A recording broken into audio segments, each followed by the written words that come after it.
I think you're recording it. Oh, there you go. I forgot to record yesterday's class, so it was in the forefront of my mind today. Good. How are things over on your side of the river, Bill? Uh, okay. Um, Hope no trees come down later on. Yeah, well,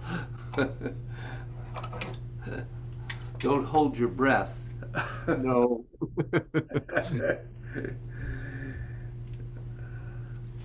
We have a lot of trees. Okay.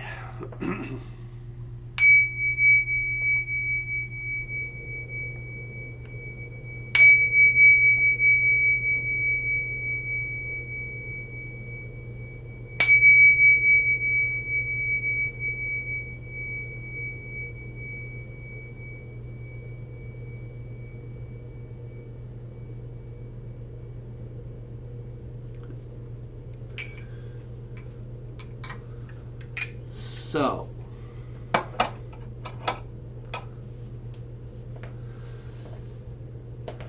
how's the breathing into your spleen?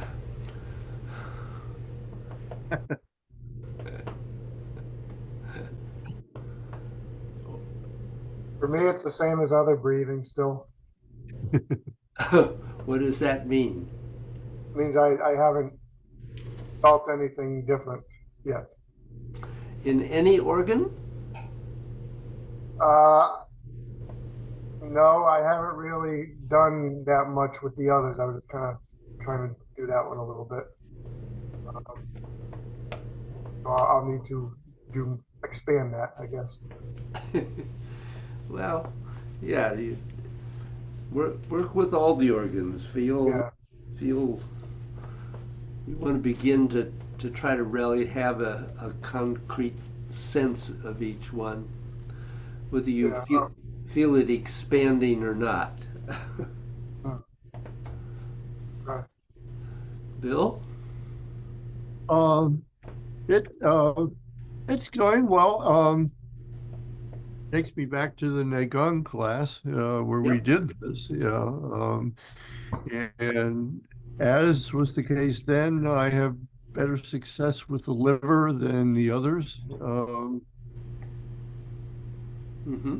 Probably the kidneys next, and then the heart, and then the spleen. The heart and the spleen are, I don't know.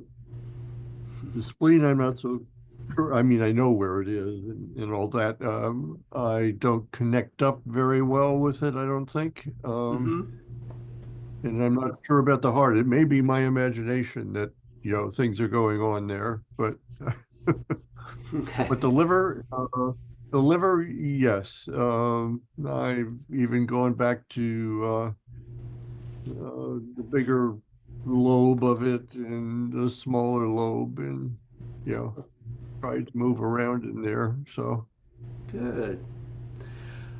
You know, one of the uh, things that will help, I think, in connecting to the heart, and I may also help connecting to the spleen, although really it's a heart focus. And that is to really be aware of reaching the level with your breath that you can feel the upper back expanding and contracting as you're yeah. breathing, because that actively massages the heart from that direction, um, just as the action of the diaphragm massages it from the other, from below. Yep. And to be honest, I haven't practiced breathing up my back for a while. Uh, Yeah. So breathing into the mid back, um, and of course is really helpful in reaching the kidneys. Although you're saying you're not having a great deal of difficulty with the kidneys. Um, Yeah. but kidneys, interestingly enough, are also accessed from the front. So being aware that with the kidneys, the breath is actually working from both sides, and it's important that it is both back and front, not just one or the other. But the upper back is I found that a really a big deal in terms of the heart. Okay, So thank you.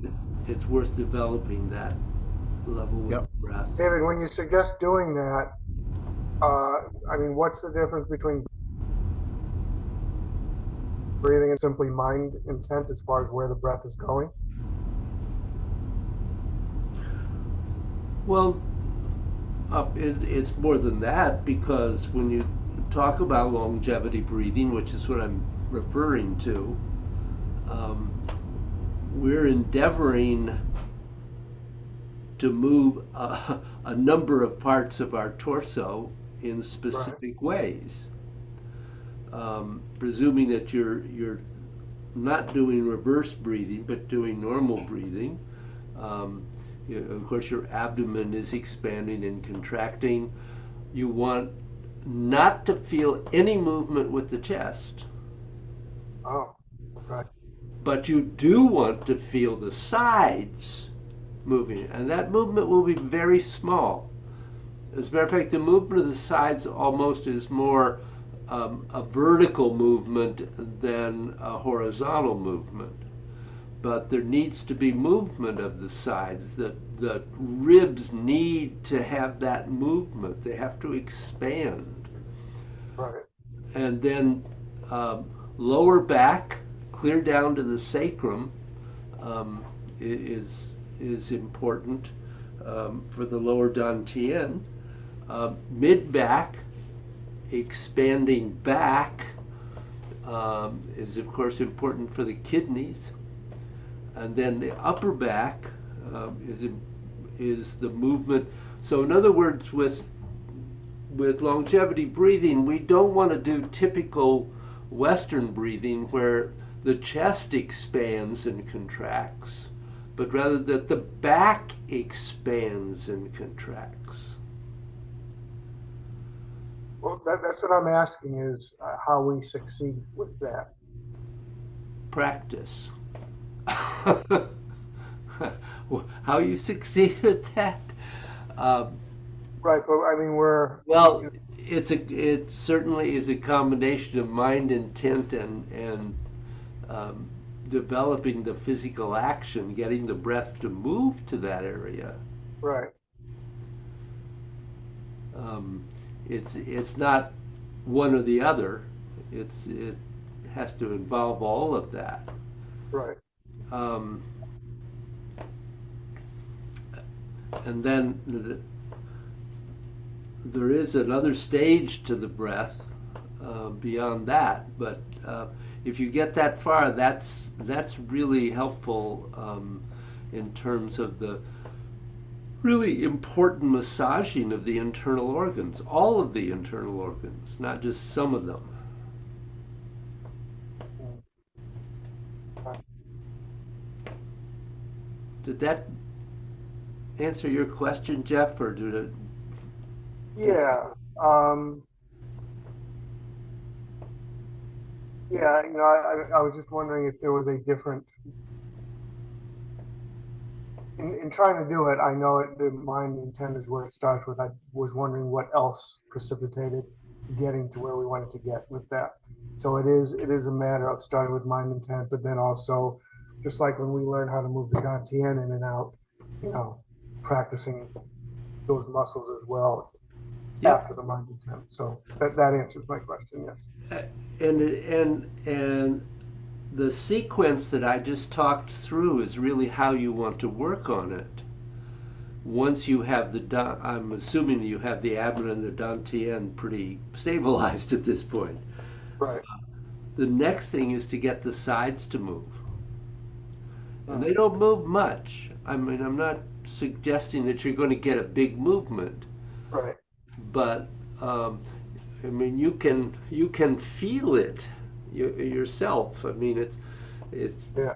better if you can I'm have. doing it as we're talking. I'm feeling it, and I know I can focus it and move Yeah, that. and it's small, but it's there, you know. Yeah.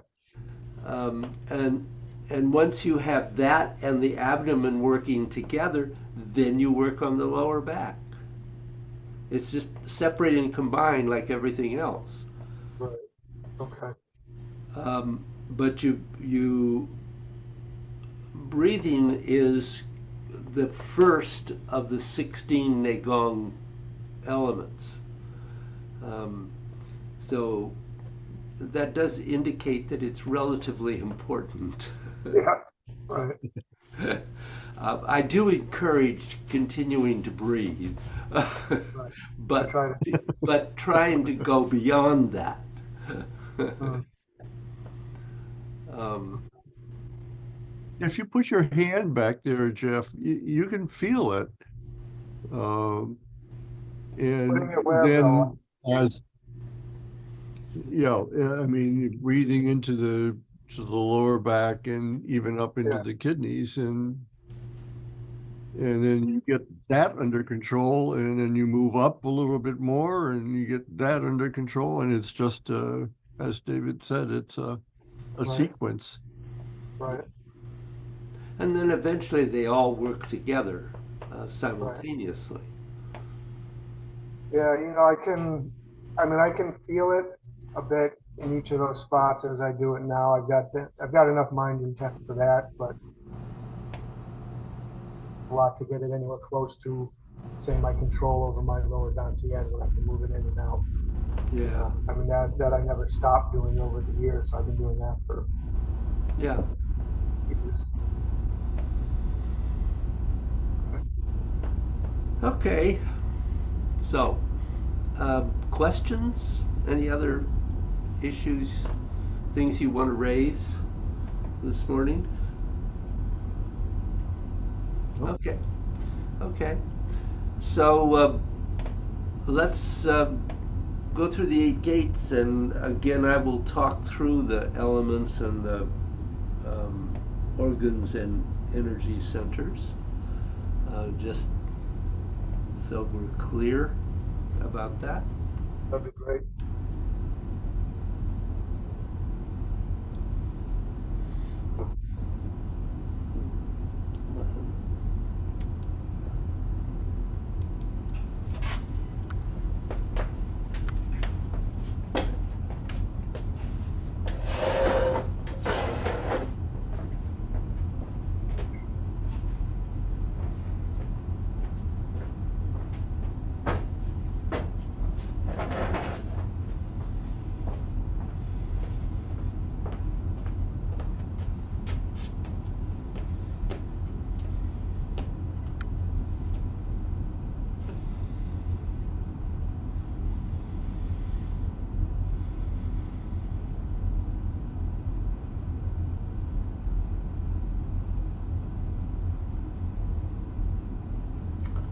So stepping out,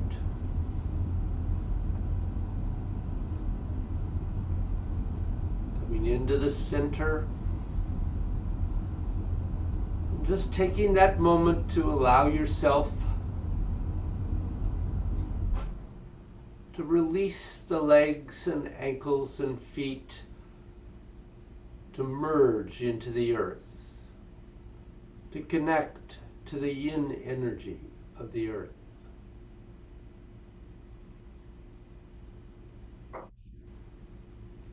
Aware of the straightness of the body without tension,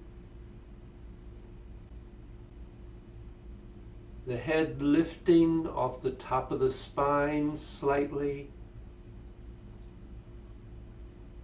and by way opening to the yang energy of the universe.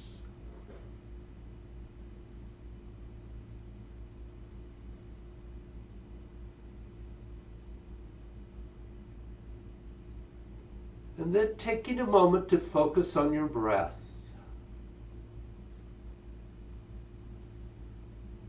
Feeling the dantian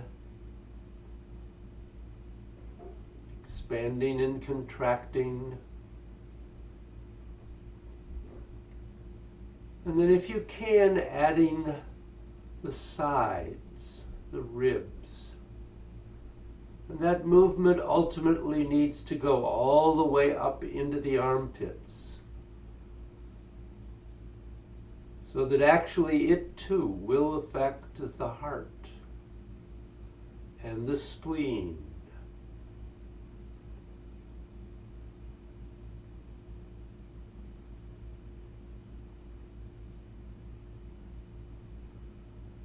And then feel the lower back expanding. Clear down to the sacrum.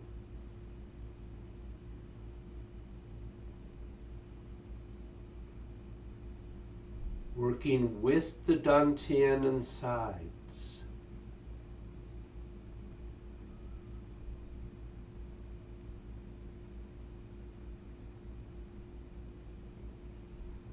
And then the mid-back. Breathing, opening the kidneys. And feeling that movement both front and back.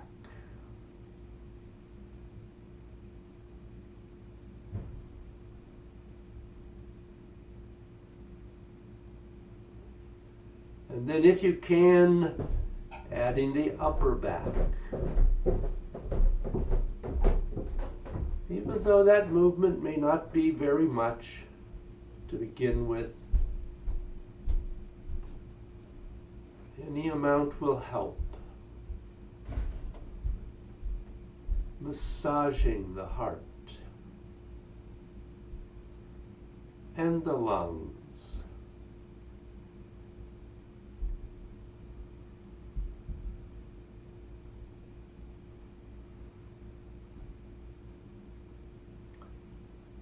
And then endeavoring to keep the breathing going. But now focusing first on dropping the energy your body cannot use into the earth to be cleansed and recycled.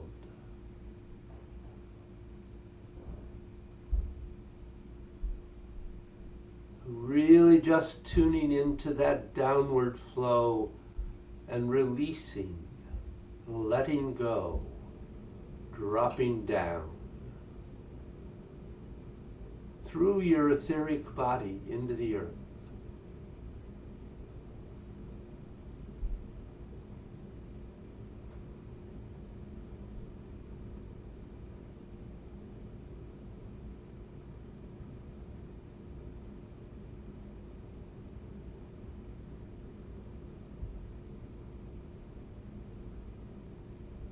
And then extending your mind through your body,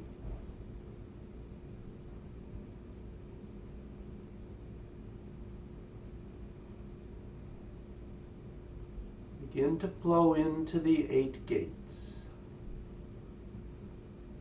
So twisting in, bending in, twisting and extending out. So Xiang, heaven, Shun, the upper dantian, bending and twisting in, extending and twisting out. And those movements don't have to be big. They may be very small, just present.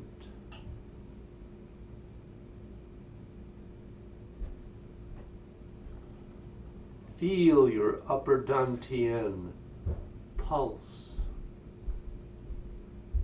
with that breath.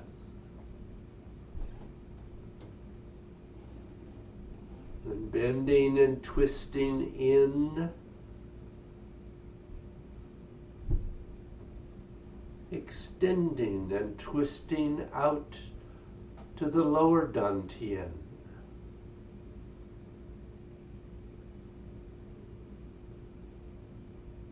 the center of our body.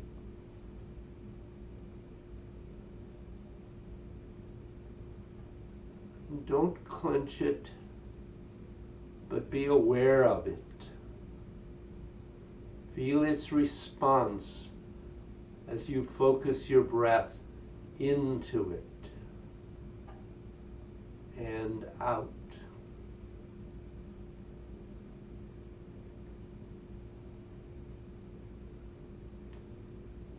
And bending and twisting in, extending and twisting out into the kidneys,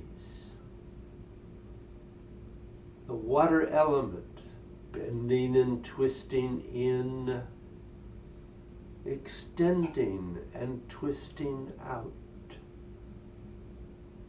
Fresh energy into the kidneys.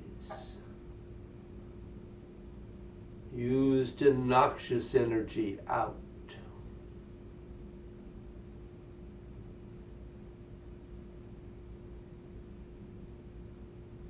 Feel that area expand and contract.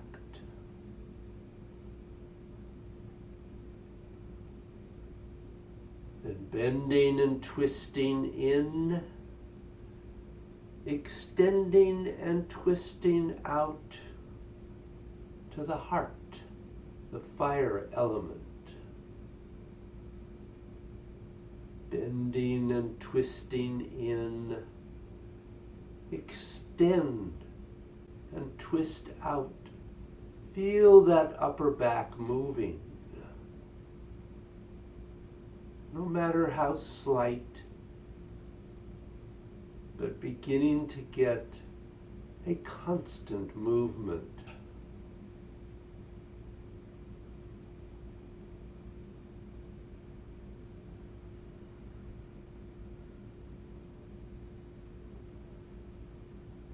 And bending and twisting in,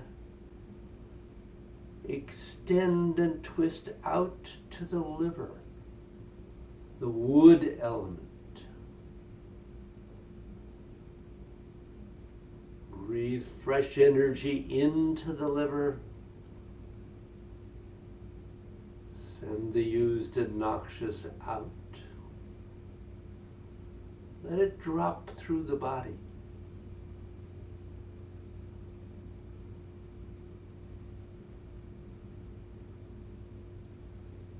Feel the liver expand.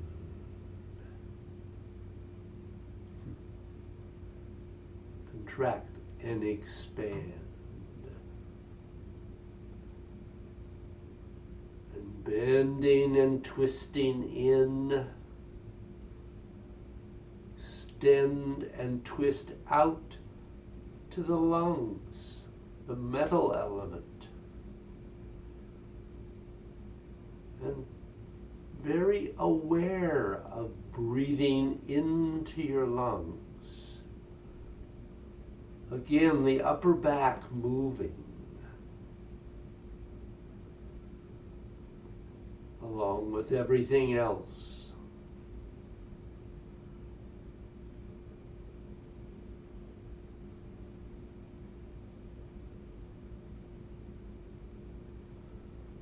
Bend and twist in,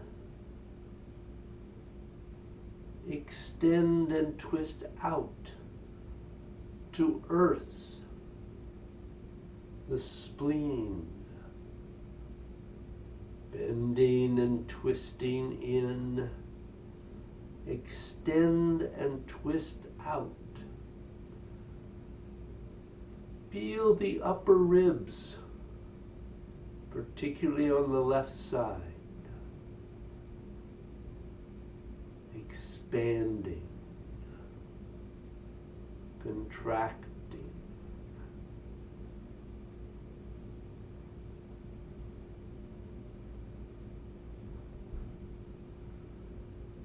And then drawing in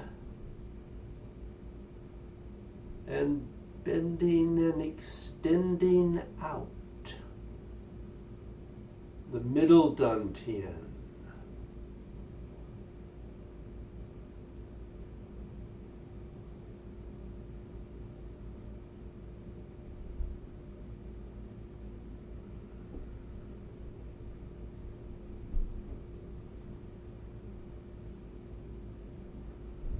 That area just below your ribs and just below the diaphragm.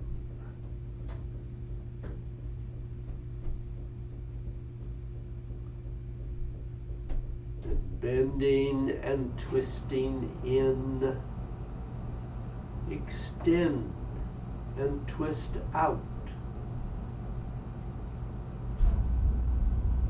And bend and twist in to the dantian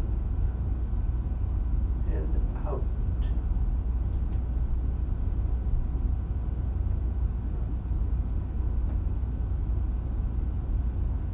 And feel the lower dantian. Be a sense of fullness.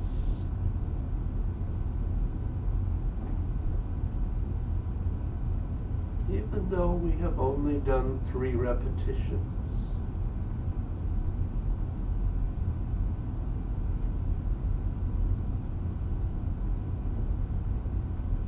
And release.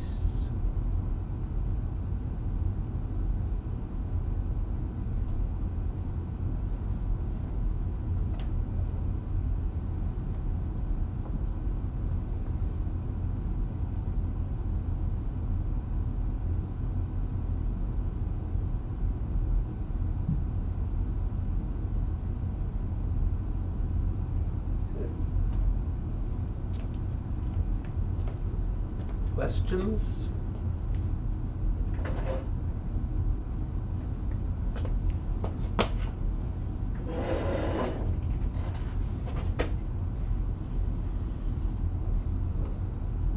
How was that, Jeff? It was really good. And thank you for all the detail. It gives me something to flow with moving forward to keep me moving from organ to organ and area to area on the breathing as well.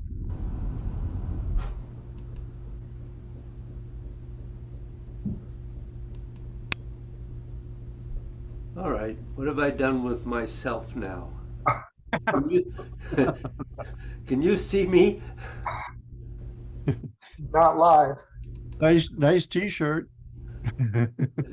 Nice t-shirt? Huh. An old still picture with the yin yang t-shirt. Yeah. Yeah. I have no idea. There I There am. There you go. Zoom You got a Zoom wide view. befuddles me at times. Ah, well.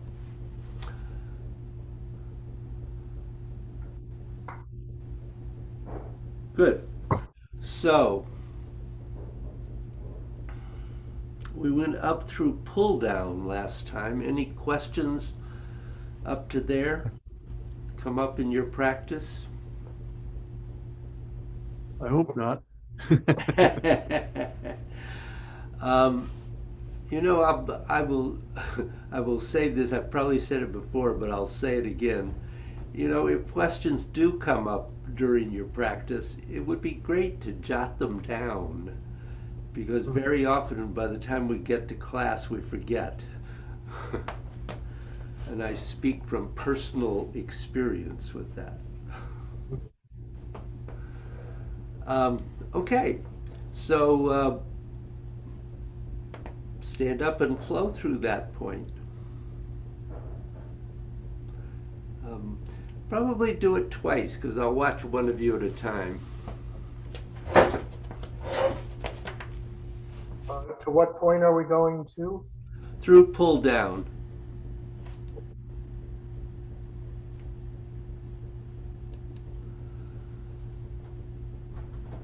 It's what we do in the Wu style that relates to needle at sea bottom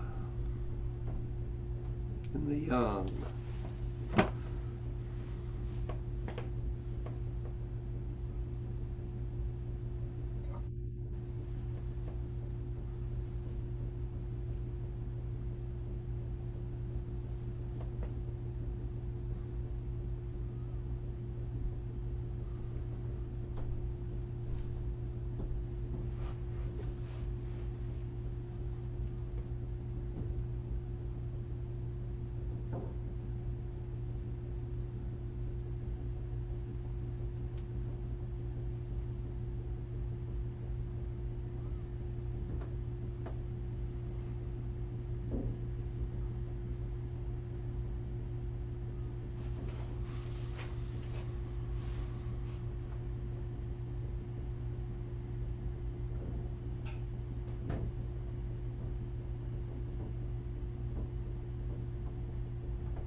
Okay.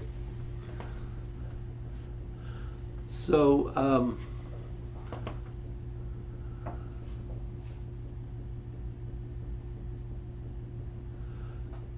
actually, Jeff, that was pretty good. Probably better than pretty good. That was good. Um, I I still feel in Peng and Ji and Lu and An that it's coming from your arms and not your back. I have to say. Um,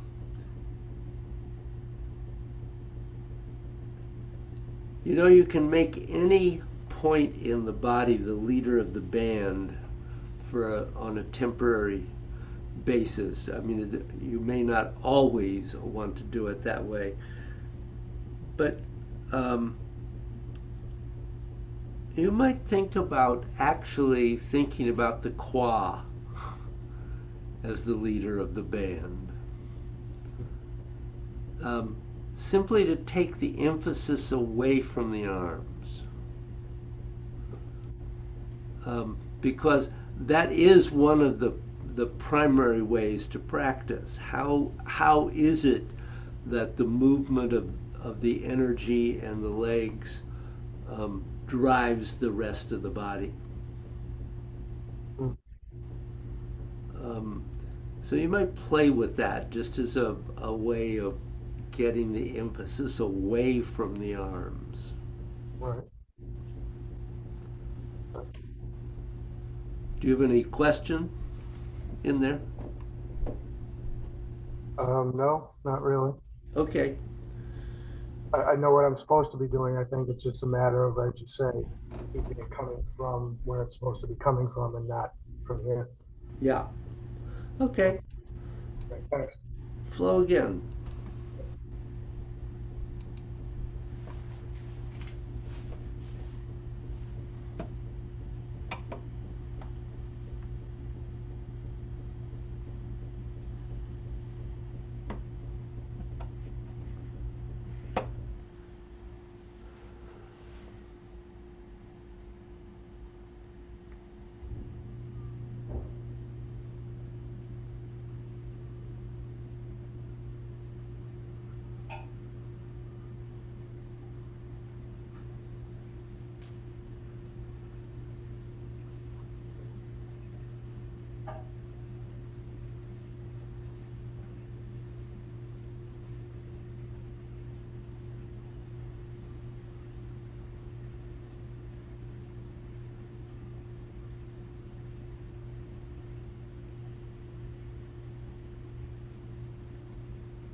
So um,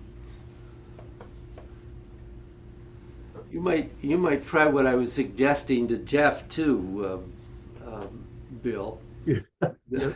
I, I was trying, but I guess. Well, I have to say that was much better than even the last class. Certainly, 2 or 3 classes ago, definitely better. So you're Good. certainly making progress and getting some clarification. Um, I think that maybe trying that practice with focusing on the quad driving the movement might help um, get a sense of the whole body being involved, because every once in a while it feels like it gets separated, um, Yeah, yep, yep. um, but it's definitely progressing. So don't. That's what I've felt. I mean, I felt it more connected. Obviously, a work in progress, but Yeah. Um, Let me just show you what I'm talking about, maybe in the very beginning. Um,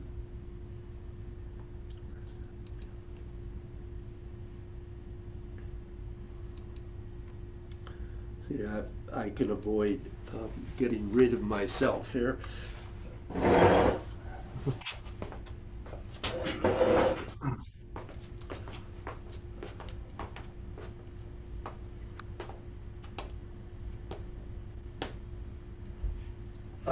There was a certain sense as you began. The word that came to my mind was disconnect. It was like um, the whole body wasn't working together. Um, so I don't know whether I can do exactly what you were doing, but let me see. um, so there was a sense that um, you stepped and you moved the arms right away. They start. It wasn't because the body moved. It was because it was it was time to move the arms. Um, and so if you can really, that sense of the the movement of the quad causing the arms to twist, and that rotation from the quad driving the arms through each of these movements. Because if you could get the quad to connect up through the scapula, then the movement comes from the body and not um, originating out in the arms themselves. And it took me um, quite a while to really get that. So I just mentioned that because we've had quite a bit of emphasis about it, but um, it just takes quite a while to get it to work, to do what you yep, want. yep. Um, Either of you have any other question right at the moment? No, but just a quick comment to say that I did that second time around, and just now I did try focusing on moving from the quad. I see what you mean as far as taking the focus off the hands and bringing it even deeper into the body and involving the body and all more. Mm-hmm. I didn't stay totally. I tried to obviously, but I didn't stay totally driven from there the whole time I did it. But I kept going back to it when I forgot about it, and I could feel what you're saying. So I Good, think it will be helpful in practice. good, good, great. So, um, let's let's continue. Um, unless did you have a question at all, Bill? No, ditto, Jeff, as far as practicing, so. Yeah, good. So, um,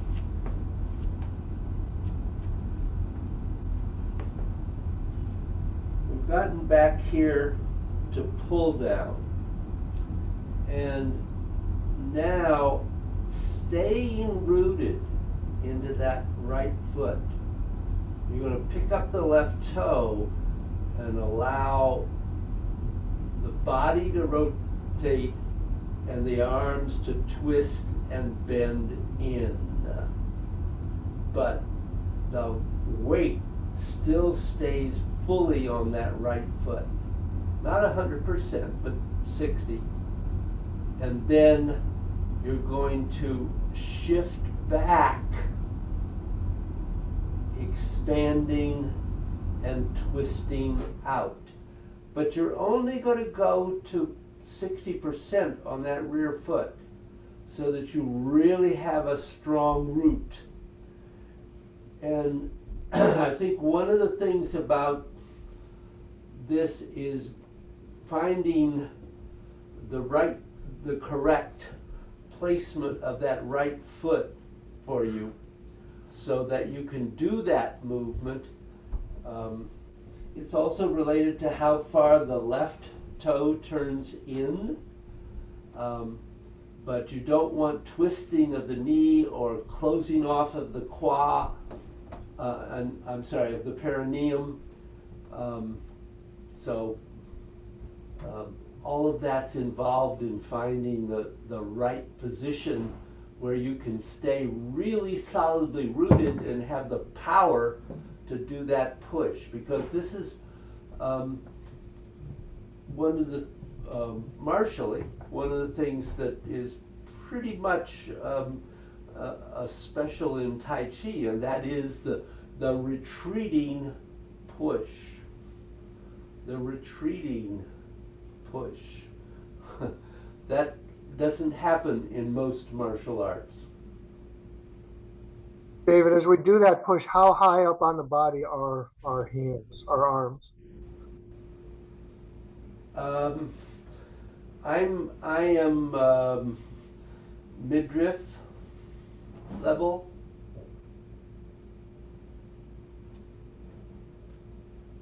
Does that Okay. make sense? Could you just turn and show me? I lost you. I lost Oh, you you want me to a turn couple and seconds show there. you? Of course Finishes I with can. 1,000. Yeah, yes, Okay. I can do that. Oh, but if I'm going to do that, I need to do it this way. um, so, step back, pull down, turn, and push. Oh, okay. I've had my hands way too low. Then I was closer. I was actually kind of towards the lower down to end, not the middle. No, Uh, no, a little okay. higher than that. I just realized that when I was watching you over there. So okay, Yeah, that's good. That's a good correction. Yeah, and your feet are parallel at that point, they're David? they're pretty much parallel. The right is a little bit Okay. forward, but basically Yeah, they're parallel. And you really have to relax the quad here because you don't want to twist the knees. right, right. Um, so um, my as I go back, my left knee is just fine. I don't have an issue there. My right knee, I can feel that I would not want to twist it or go beyond where it is. Okay, it's not. I'm still able to keep the back of my knee open energetically. Um, so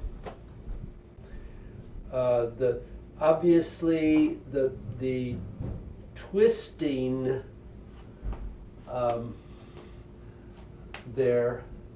So one of the things when you go into pull down is you have twisted in, and then as you go down you're twisting out, and then you're twisting in, and then you're twisting out. And of course the bend and stretch goes right along with that.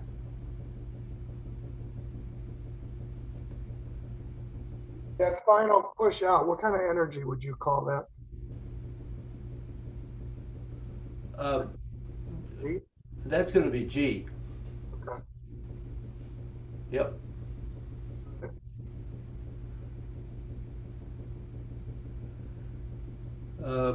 Okay to go ahead? So we twisted out. So then you've got a shifting back, and actually there is a twisting in that begins as you do that, and then you twist further as the right foot comes in, protecting the groin, and then you rotate to the right and step to the corner, and then you rotate left as you shift forward into shoulder. I'm doing the wrong arm, sorry. Boop.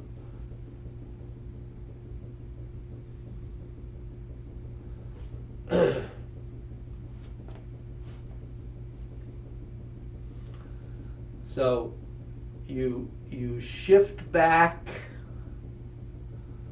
you rotate in, you rotate out and step forward, and then you rotate, and this one you have to expand that movement, twist and extend out.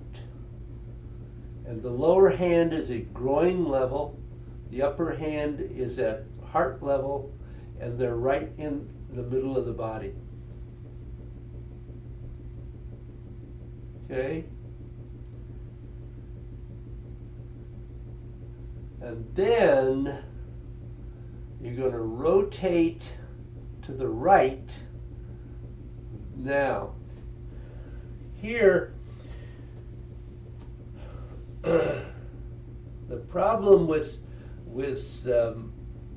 golden pheasant is that we tend to want to do all the rotation right away, but you want to simply rotate part of the way to this point. So this is actually from shoulder. This is twisting in, and then you're going to have twisting out, and you have strike or deflect. This is really pung up here. G and on, and then you have follow and focus, which are blue and on again.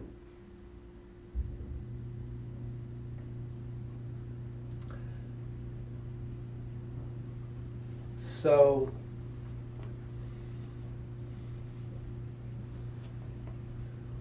shoulder, and the thing about shoulder,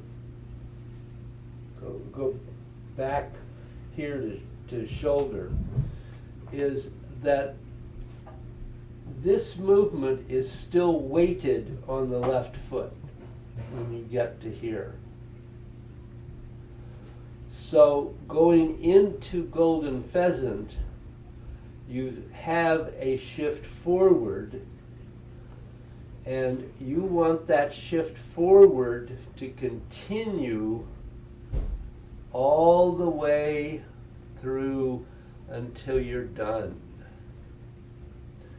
So the there's a slight shift during shoulder, but a continuing one into golden pheasant. So the subtlety of the shift forward is really tricky, I have to say. So when you've drawn in, you step, you are rotating and shifting forward some, but I still have another 2 or 3 inches, 2 inches to my dynamic limit. So I'm using that to go into boom, boom, boom. And then lu and on, follow and focus.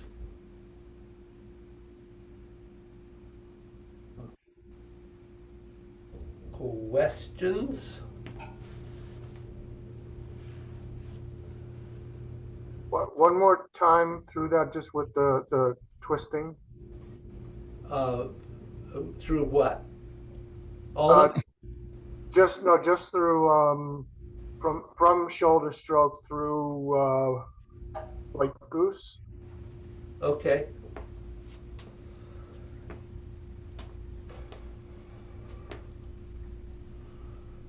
So you're twisting in, twisting out, twisting in, twisting out, out. And really there's a extremely subtle in out here because it all comes very fast. And then twisting in,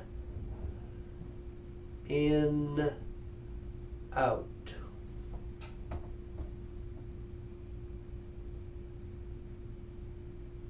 Right. So there was that little extra in before the final out. Yeah, because that's the same thing that you have in grasping the sparrow's tail. It's the last Right. two parts of grasping the sparrow's tail, which is Okay. start at this point is called follow and focus, but That's where my question was, because I remember you saying that in the past, and I may have missed it now, but I didn't see it this time, and I didn't know if I was remembering it correctly. That little extra in, similar to grasping sparrow's tail, because I've been trying to put that in when I do the yep, follow and focus, and I needed you to reaffirm that I should be doing it. it's there. Okay. All right. Thanks. It's there, but um, it's always very subtle. Yeah. But I didn't. It was fairly recently that I actually learned that it is there. That's why I'm Yeah, yeah, still trying to make sure I remember to put it in. sure. The one of the things is that it there doesn't have to be. I think I've said this before, but I'll say it again. There doesn't have to be a physical movement when there is twisting. Mm, right. I mean, a physical rotation. Yeah. Um, that can be completely internal. Because basically, if you have twisting, you're twisting the fascia and the other connective tissue, fascia, ligaments, and tendons. You're Mm, not twisting the muscles necessarily. right. Mm, So we have to let go of any feeling that we have to be turning when we're twisting, because you don't. You can twist and be virtually still. right. Okay. Any questions for you, Bill? No, it's just astonishing to me that we've been working on this for so long and it feels quite new this morning. Oh dear. Oh, no, no, in a good way. I mean, there- I mean, the learning just never stops. Yeah. So, Yeah, well, as I think I've probably said, I've been only been working on this form, this style for 20 years. So Right. yeah. Uh, it didn't what I do has developed over 20 years. It didn't happen all at once. Yeah. So who did you first learn this from? Was it Jay or Master Joe directly, or who was it? Who did you oh learn no, it? Master Joe was dead by the time I learned this. I thought so because I remember when we first started, but I didn't know if you knew it before that at all. No, Jay taught it to me, um, and he he was coming for a weekend workshop, Right. and I picked him up at the airport, and we came back, and we stopped at the school first, and he said to me, "I think it's time you learned the Wu style." And I said, "Oh, okay." I think this was 2003, is when I Hmm. think it was. Um, Pretty sure. Um, and he said, I'm going to teach it to you the same way Master Joe taught it to me. And Yeah. within about an hour, he taught me 20 postures. Wow. Holy moly. And and This I've is the never I've long form. never inflicted that on anyone else, but Yeah. It's amazing. um, but he Thank you. did that for the whole thing. I learned this in like 5 or 6 sections. Hmm. Um, and every time he taught me, it was just a bunch of postures. Right. And so he taught you the long form directly, the Oh first. yeah, Okay. oh yeah. Hmm. He does teach the short forms, um, but primarily as a introduction to the long form. Right. Okay. Um, oh yeah, yeah. There was no um, there was no part way with there's no part way with Jay. Right. Yeah. Huh. But it worked. It, you know, it. There's something about, at least for me, it worked. That having that enormous demand just placed on me helped me to remember. Hmm. But I did practice a lot too. Because if you don't practice in a situation like that, then, you know, but um, Right. so, yeah, I learned it from Jay. Hmm.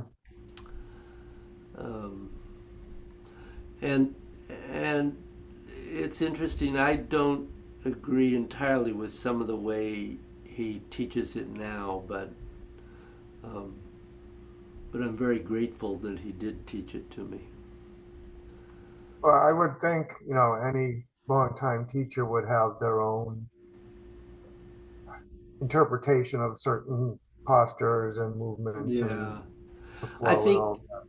I think he's gotten a little over involved with um, some of the detail of the movement. Right. Um, but that's just Jay, you know, Right. Yeah. um, and that's fine. You know, there's nothing wrong with that. That's just not not my. Right.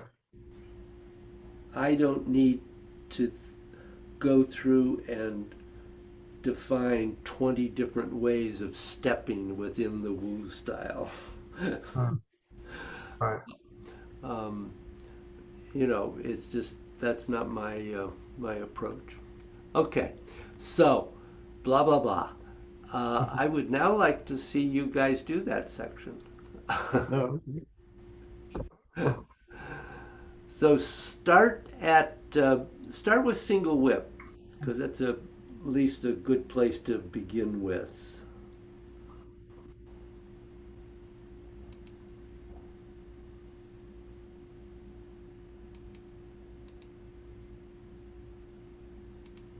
in from.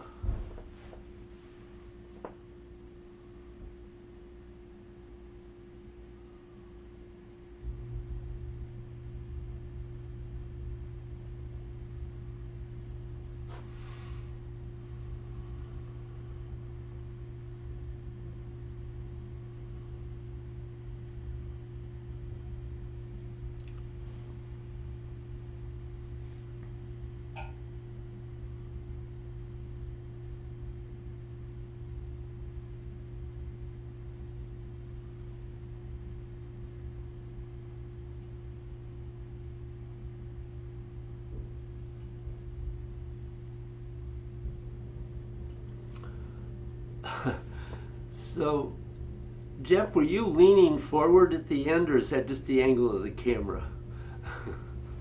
Uh, oh, the camera is at a bit of an angle though, now that you mention it. Okay. I'll do it again. I'll do it again. Um, I may have been leaning a little bit. It's possible. um, the other thing is you make sure that you don't go too far forward in shoulder. It's a small movement forward in shoulder. Our tendency is to make it too big. Because you have to be able to continue forward into white goose without going beyond your dynamic limit.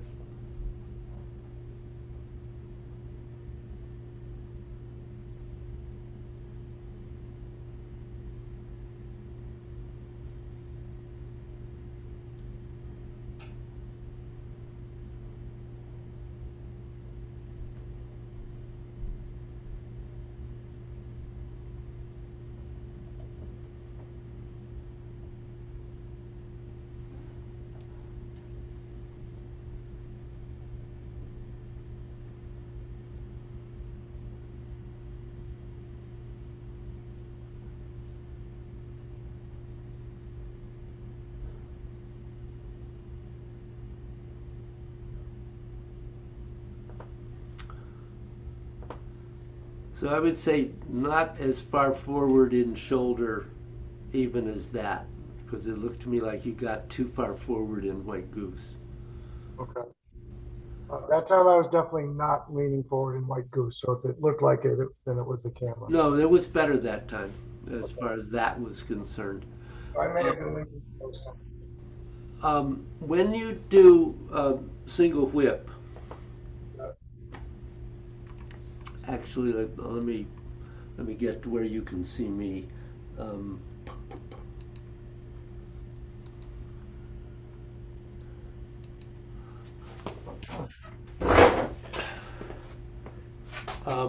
you want to. Your tendency is to take single whip to here, and it's really here. The um, the hands, they're not vertically up in the air, but they are, they're not angled out at that point. They only go to here. And part of then what happens is when you shift, this arm is not going out and coming in. What you're doing is a big circle there. This is already bending in. So it's coming in, and it's going to come in and down and forward to that position beside the thigh before it goes on. So just reducing the size of the movement. Right. Right. And that's probably enough at the moment. Let me take a look at Bill.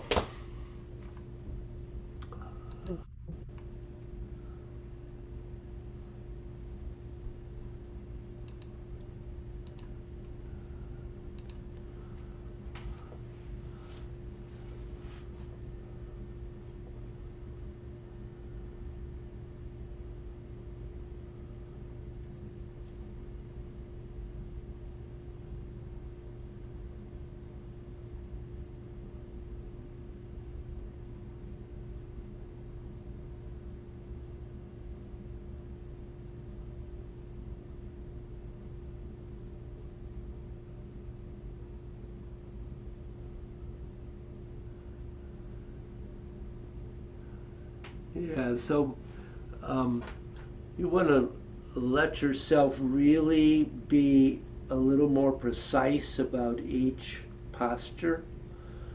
Um, Okay. and you too were making that right after single whip, which you had appropriately narrow. Uh, don't don't sweep that arm way back. Okay. As you're doing that, it's bending and coming in. It's coming in and down is where it's going. It is making a little circle there, but um, it's not.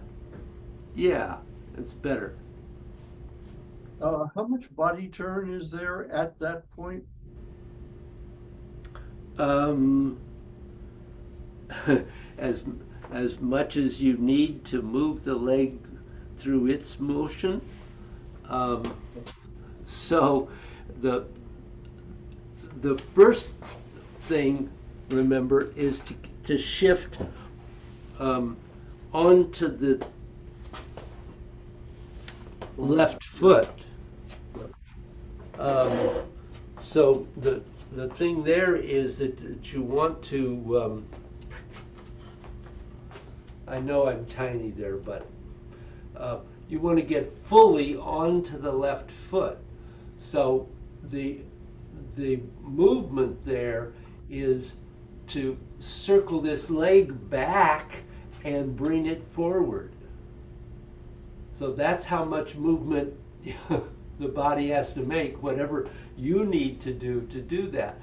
But the important part is that that first shift is sit on that left foot so that you can rotate and touch. Okay. Yeah. All right. Yep, I got it. Um, and when you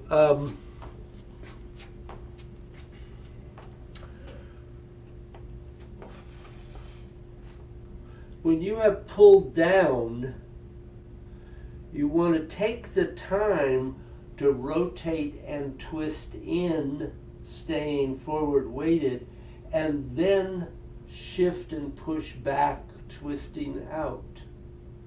Okay. So that you really, the embrace is a separate posture. It is, Okay. it is push, um, and then into the other, and um, don't shift so far forward on shoulder, because then you Okay. over shift into white goose. Um, Yeah. Common issue. Do you have other questions in there? No, lots to work on though. Okay. Yeah, there's plenty to work on in this subtle style. Um, so, uh, any other last minute questions? Um,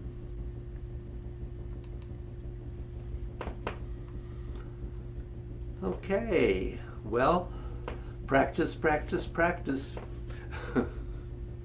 Yes. I'm very boring about that. We'll call it consistent. Yep. Thank you. That's kind of you, Jeff. Um, Uh, next week is the beginning of a new session I'll throw out. Um, okay. I think you already gave me Okay. a check, Bill.